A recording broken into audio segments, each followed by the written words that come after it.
Të gjithë prisnin një bashkim që do të sillte gëzim e krenari për të dy fiset. Dhëndri Besian qëndronte pranë nuses, i veshur me kostum të zi, fytyra e tij e mbledhur dhe serioze. Ardiana, me fustan të bardhë dhe buqet trëndafilash, shikonte rreth e qark me një buzëqeshje të drojtur.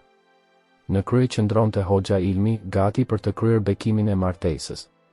Çdo gjë duke e qetë, çdo hap ishte i planifikuar, derisa porta e madhe u hap me një krism që i ngriti të gjithëve në këmbë. Një heshtje e rëndë ra menjëherë mbi sallë. Muzikantët ndaluan, këmbët e valltarëve u mpin. Në prag qëndronte një grua shtatzën, e cila mbante barkun me duar. Veshja e saj ishte e grisur, këmbët e zbathura, flokët e shpupurisur. Sytë e saj të thellë, të lodhur, shkëlqenin me një dritë të çuditshme. Ishte Merita, lypsja që të gjithë e kishin parë rrugëve të qytetit, duke kërkuar një kafshat buke. Kush e futi këtë këtu? Pëshpëriti me zemërim kujtimi, kushëri i dhëndrit. Është turp i madh, tha me nervozizëm Gentiana, shoqja e nuses. Besiani mbeti i ngulur në vend. Sytë e tij nuk lëviznin nga barku i Meritës. Një pikë djers i u rrëshit në përqaf, gishtat i u drodhen mbi unazën që mbante. Frymëmarrja i u bë e rëndë. Ishte sikur gjithçka rreth tij ishte zhdukur. Nëna e Ardianës, Valbona, uli syt dhe kapi fort dorën e burrit të saj. Nusja, Ardiana, u kthye me fytyrën e zbet nga Besiani. Besian, kush është kjo? Pyeti ajo me zë të ngjirur që vetëm ai e dëgjoi. Në anën tjetër, kumbari i dasmës, mentor Shala, u ngrit në këmbë dhe ngriti dorën. Kush e lejon një gjë të tillë në këtë ditë? Tha ai me ton të ashpër. Hoxha Ilmi bëri një hap përpara dhe foli me butësi. Bi, ky nuk është vendi yt. Sot është ditë gëzimi, të lutem. Por Merita nuk u tun. Heshtja e saj e mbuloi gjithë sallën. Era e rëndë e rrugës që vinte nga rrobat e saj u përzije me aromën e trëndafilave të bardhë dhe karafilave mbi altarin. Disa gra mbuluan gojen me shami, disa burra ngritën vetullat me mosbesim. Nuk erdhi kot, tha ngadalë një burr i moshuar, Adem Çela, i ulur në fund të sallës. Ardiana i u kthye Besianit, syt i shkëlqenin nga lotët. A e njeh? Besiani ndjeu gjakun t'i ftohej. Barku i Meritës dukej sikur i zinte frymën. Zemra i rrite aq fort sa kishte frikë se të gjithë do ta dëgjonin. Në kujtesë u kthyen ne të errëta, të mbuluara me heshtje, kur kishte bërë gabime që i kishte fshehur. Merita bëri një hap përpara. Zhurma e këmbëve të saj zbathur mbi plakat e ftohta të mermerit jehonte si daulle. Të gjithë të pranishmit rrinin të ngrirë. Askush nuk guxonte ta ndalte. Ishte e qartë se ajo kishte ardhur me një arsye të madhe. Sytë e saj u ngulën drejt e tek Besiani. Zëri i saj, i ngjirur nga rruga, doli i fortë dhe i kthjellët. Besian një tronditje përshkoi turmën. Të ftuarit filluan të murmurisin me njëri tjetrin. Ardiana uli buqetën. Valbona mbuloi fytyrën me duar. Mentori bëri një hap prapa. Hoxha Ilmi humbi fjalët. Besiani nuk lëvizi. Fytyra i u bë e bardhë si gëlqere. Djersa i rrifte në përballë. Frymëmarrja i u bë e parregull. Ai ndjeu frikë, por edhe një ndjenjë të çuditshme lidhjeje, sikur kjo grua dhe fëmia në barkun e saj ishin pjesë e jetës së tij të fshehur. Heshtja u bë edhe më e rëndë. Vetëm hapat e Meritës dhe emri i tij, i shqiptuar me aq qartësi, mjaftuan për ta shkundur gjithë dasmën. Dhe në atë moment Besiani e kuptoi, asgjë nuk do të ishte më si më parë. Salla e dasmës, që pak çaste më parë ishte mbushur me gëzim, këngë e vallëzim, tani dukej sikur ishte kthyer në një varrezë të heshtur. Muzikantët kishin lënë instrumentet mënjan dhe vetëm tiktaku i orës së vjetër mbi mur dëgjohej. Një ajër i rënd kishte mbuluar çdo kënd të sallës. Të gjithë syt ishin ngulur mbi Meritën, gruan shtatzën që kishte hyrë pa ftesë në këtë ditë të madhe. Ajo nuk fliste. Qëndronte e palvizshme, me duart mbi barkun e fryrë, ndërsa syt i mbante vetëm mbi Besianin. Heshtja ishte aq e fortë, sa edhe frymëmarrja e rëndë e njerëzve dukej sikur jehonte në muret e sallës. Ardiana, nusja, e mbërthyer pranë altarit, nuk e lëvizte shikimin nga fytyra e burrit që sapo do të bëhej bashkëshorti i saj. Lotët i rrivnin pa zhurmë dhe buqeta e trëndafilave, që mbante fort në duar, tashmë ishte bërë një tufë e shpërndar gjetesh të shtrydhura. Besian, thuaj diçka, përshpëriti ajo, me një zë që mezi e dëgjonte vetë. Por Besiani nuk foli. Ishte sikur zëri i ishte ngujuar në gryg. Balli i tij ishte i mbuluar me djersë dhe shikimi i tij nuk ndahej nga Merita. Në tavolinat e mysafirëve nisi një lëvizje e fshehtë. Kujtimi, kushëriri i dhëndrit, lëvizi në karrige dhe i tha me zë të ulët të afërmit të tij: "Po ç'është kjo turpërim? Nuk guxon njeri ta nxjerrë jashtë." Në anën tjetër, Gentiana, shoqja e Nusës, ia mbuloi veshin Ardianës me pëshpëritje. "Mos e dëgjo, kjo është një grua e humbur. Do të ketë ardhur për bukë, jo për ty." Por sytë e Ardianës nuk i lëviznin nga fytyra e Besianit. Diçka brenda saj e thoshte qartë se kjo grua nuk kishte hyrë rastësisht.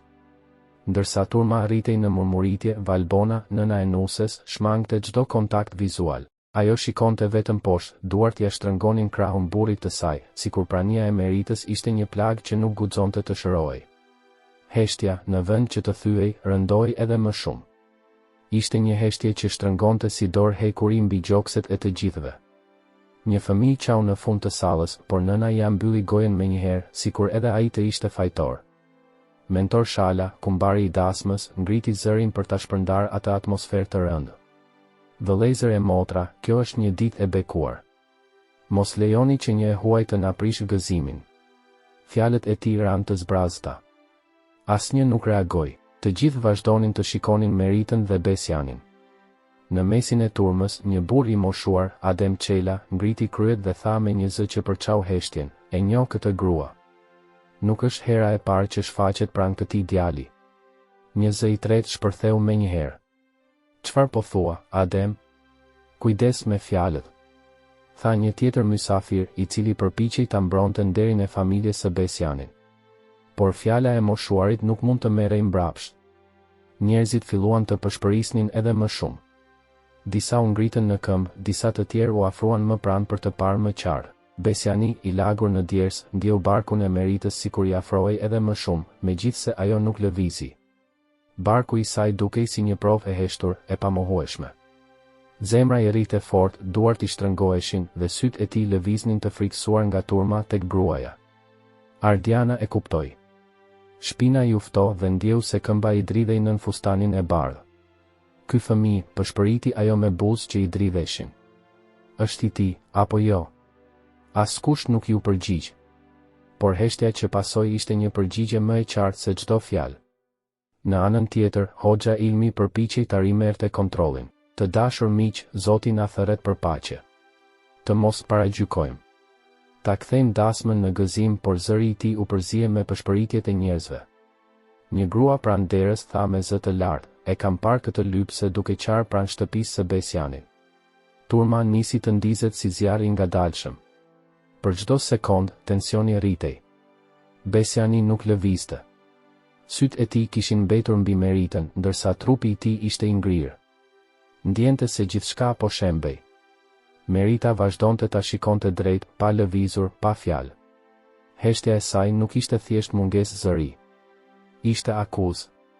Ishte provë, ishte barë që askush nuk mund ta injoronte. Ardiana, me lot që i rridhnin pa ndërprerë, e kuptoi brenda vetes se dasma e saj nuk do të kishte fundin që kishte ëndërruar. Në atë heshtje, ajo ndjeu se po zbuloi një sekret i errët, një e shkuar që kishte ardhur për t'i rrëzuar të ardhmen.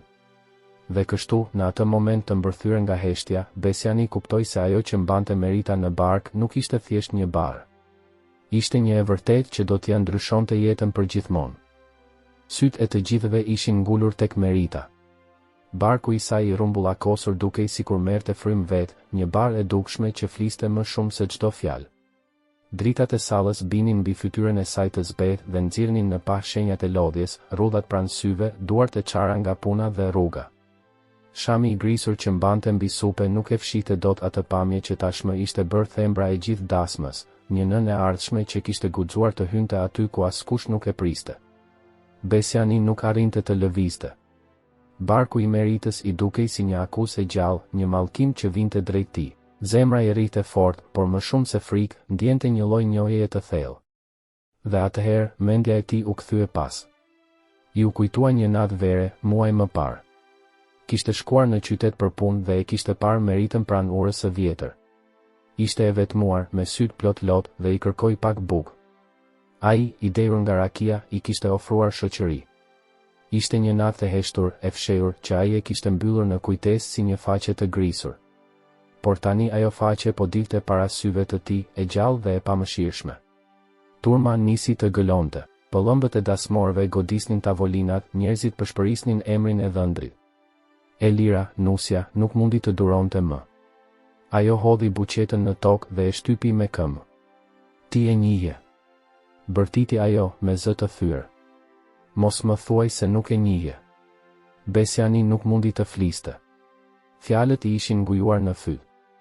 Në atë çast u ngrit në këmbë Adem Çela, burri i moshuar që njihnin të gjithë për kujtesën dhe drejtësinë e tij.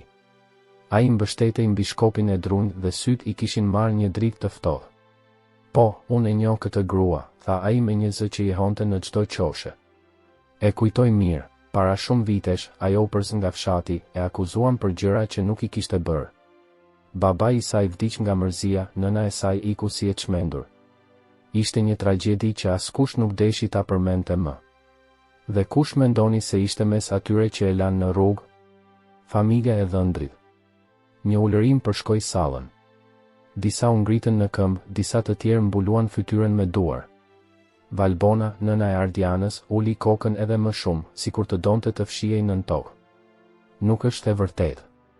Bërtiti kujtimi, kushëriri i Besianit. Plaku flet marrëzira. Por Adem Çela vazhdoi, pa ju dridhur zëri, kjo nuk është për herë të parë. Historia përsëritet. Asnjë faj nuk mbetet i varrosur për gjithmonë. Ardiana shpërtheu në lot dhe ra në gjunjë pranë altarit. Fustani i bardhë u njollos me pluhur e lagështir, por ajo nuk e ndjeu. Më ke shkatëruar, Besian, tha ajo mes të qarash. Turma nisi të shpërthente në zhurmë.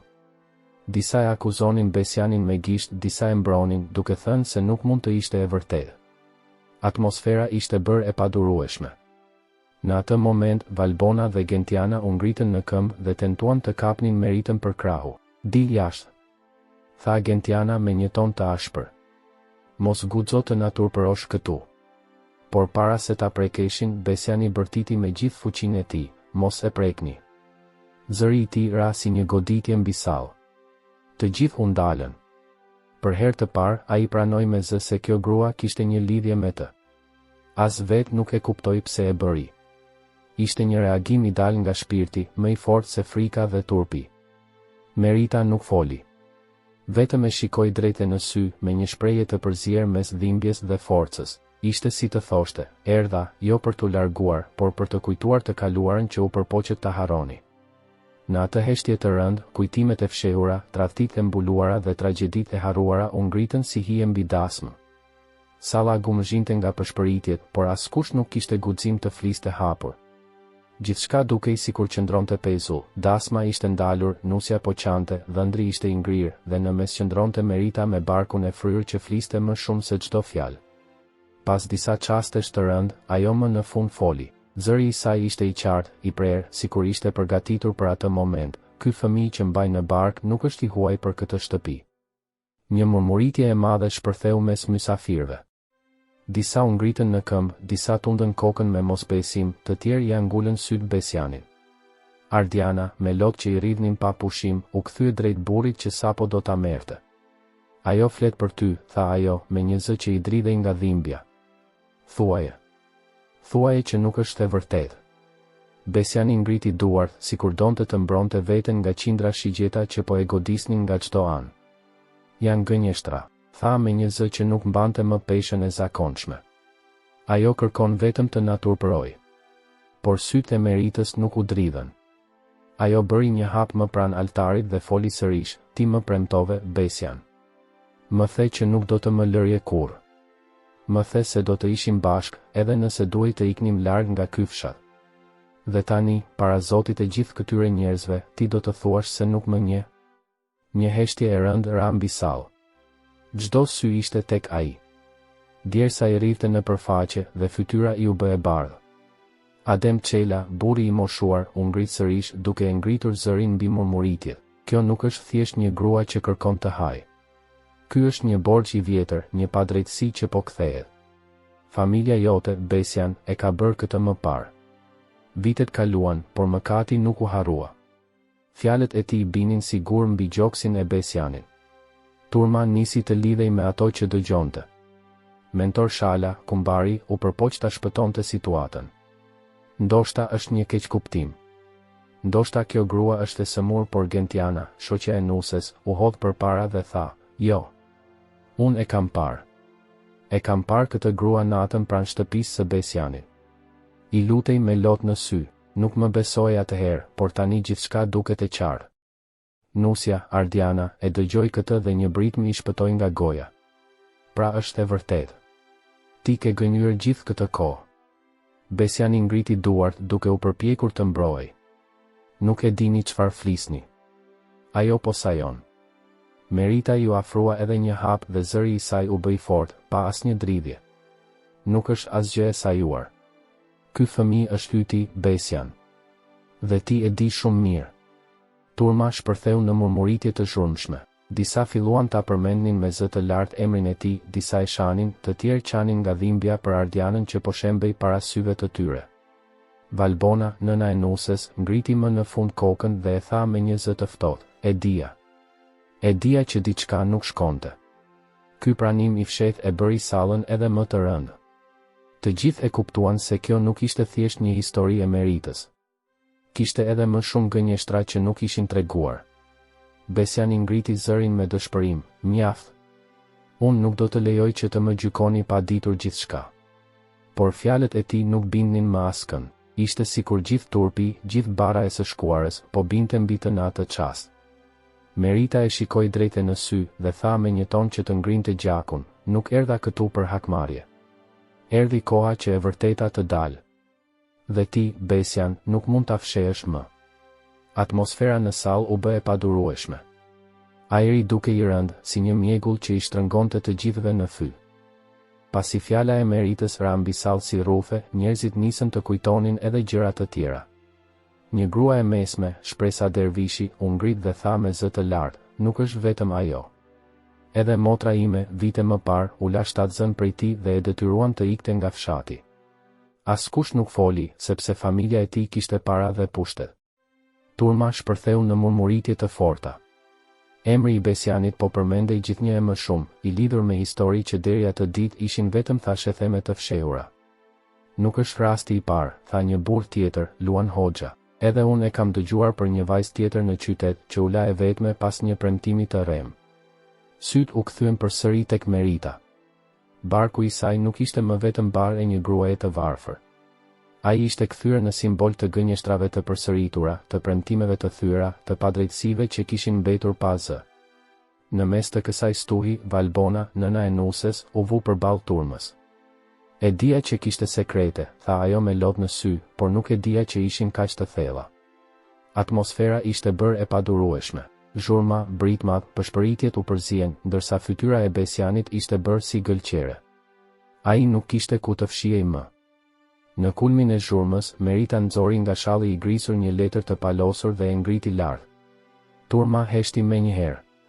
Ajo e hapi ngadalë dhe filloi të lexonte me zë të lartë, mos i trego askujt. Ky fëmijë është i imi, por unë nuk mund të ta pranoj tani. Familja ime nuk do ta lejoj. Do të gjejmë një zgjidhje, vetëm hesht. Besian. Fjalët e saj ranë si plumba në ajrin e rënd të sallës. Të gjithë syt u kthyen nga dhëndri. Ardiana lëshoi një klithmë dhe u rrëzua në gjunjë, fytyra e mbuluar me duar. Nusja, ëndra e së cilës kishte qenë kjo ditë, po shembej para syve të gjithëve. Valbona nuk mundi të përmbahej. I gjithë ky turp, gjithë kjo martesë, ishte ndërtuar mbi gënjeshtër. Besiani shpërtheu. Ai u hodh përpara për t'ia marrë letrën Meritës. Gënjeshtra. Bërtiti me një zë të egër. Nuk është e imja. Por mentor Shala e kapi për krahu dhe e ndaloi me forcë. Mjaft, Besian. E vërteta tashmë është thënë. Turma nisi të bërtiste, disa me mallkime, disa me lot, disa me heshtje. Ajo letër e vogël kishte rrëzuar një kull të tërë të ngritur mbi mashtrim. Salla mbeti e ngrirë sipas një tërmeti. Besiani kishte ikur me vrap, duke u zhdukur në errësirën e korridorit, ndërsa pas tij i honin britmat e turmës. Në altar mbeti vetëm nusja Ardiana, e thyrë, e heshtur, me fustanin e bardhë të njollosur nga pluhuri dhe lotët. Ajo nuk e ndoqi. Nuk tha asnjë fjalë. Vetëm uli kokën dhe buqeta i rëshiti nga duart duke rënë për tokë. Merita, ende me letrën në dorë dhe barkun e saj të fryrë, qëndronte në qendër të sallës. Nuk tha asgjë tjetër. Nuk kishte më nevojë. Prania e saj dhe ajo letër e vogël ishin prova që askush nuk mund ta mohonte. Barku i saj, si një gur i rënd, mbante tërë të vërtetën që ishte fshehur me vite. Turma ishte e ndarë. Disa pshertinin me keqardhje, disa e mallkonin Besianin, të tjerë vetëm heshtnin. Askush nuk e dinte çfarë të bënte më tej. Martesa ishte shkatëruar para se të fillonte. Në atë çast, një detaj i vogël tronditi të gjithë, një nga qirinjtë e mëdhenj të altarit që kishte djegur gjithë natën u fik papritur, duke lënë pas një fije tymi të hollë që u ngrit drejt tavanit. Ishte sikur vetë qielli kishte vulosur fundin e asaj dite. Merita vendosi letrën mbi tryezën e bardhë pranë altarit, pastaj vuri dorën mbi bark dhe u nis drejt derës. Nuk u kthye më pas.